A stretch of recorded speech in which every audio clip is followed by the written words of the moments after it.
आज ब्लॉग को स्वागत करुच्ची। बर्तमान आज आम पहुँची गलु कंटीमा बर्तमान कंटीमा रिभर रे बर्तमान गाधिया जीव देखी पारे कि सुंदर भाव नदी सरी सरी पोखरी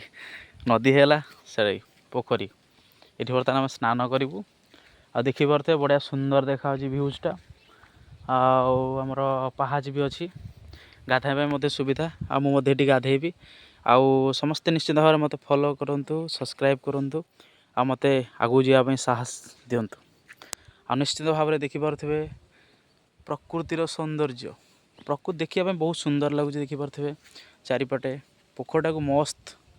भ्यूज गोटे पाइबे आ सबुदिन आसे ये पोखर गाधेवाई गाधेवा सहित निजर मनोरंजन हो जाए मन बहुत खुशी लगे आउ देखिपे चारिपट बहुत सुंदर देखा देखिपे जय जगन्नाथ सांग मैंने रोची।